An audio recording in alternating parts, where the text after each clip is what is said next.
Hello, friends. I'm glad to have a chance to speak to you as you journey to General Conference. Many of you have been traveling for a long time, and my thoughts and prayers will be with you. As you consider many issues before our church, I am especially concerned with one that touches my heart deeply, and that is the plight of the Palestinian people under occupation.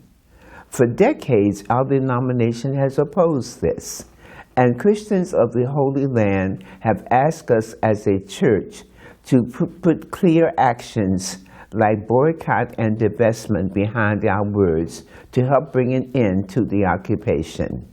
The situation is damaging Israelis too, for many of them support these actions. At the last General Conference, the church endorsed a call to ban imports of products produced in the Israeli settlements on Palestinian land. The resolution said we should call all nations to boycott these products.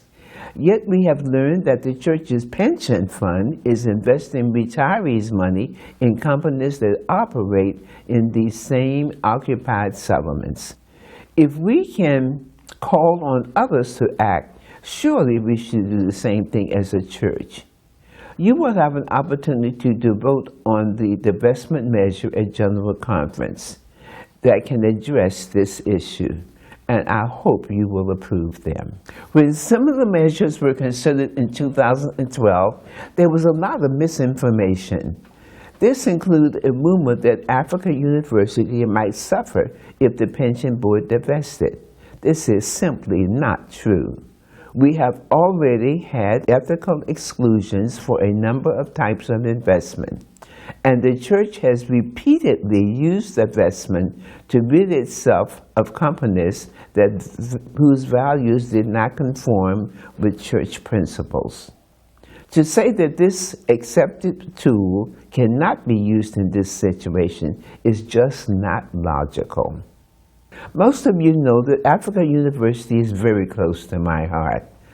I am never going to advocate anything that would harm this great institution that has enabled so many African students to prepare for productive careers that make significant difference in their home countries.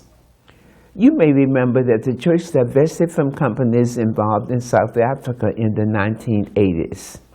This did not hurt our institutions, but it made a big difference towards ending apartheid. In fact, it was only when the church began to take this step that the terrible system of racial segregation and persecution ended. Former Archbishop Desmond Tutu has visited the Holy Land, and he said recently, "I shrink not one step backwards. I saw it, I name it. I named what I saw. Separation, segregation, apartheid." I trust these observations, and I believe that if we have opposed these things in other situations, we should not hesitate to use every tool at our disposal to end this occupation of Palestine. Please vote for the screening out of companies in the illegal settlements from our investments, and for the divesting from those that we already hold. Please also support the divestment from companies like Caterpillar that has been asked for many years to stop providing weapons for the Israeli army and allowing their bulldozers to be used for the destruction of Palestinian homes and properties. You may find all sorts of maneuvers used to dissuade you from supporting divestment, but keep your eyes focused and make sure you know what your votes mean. Ask questions if you don't understand. Make sure the translators are conveying the right information. The victims of oppression in the Holy Land are watching and depending on you. May God give you safe travel and give our church the courage to do the right thing.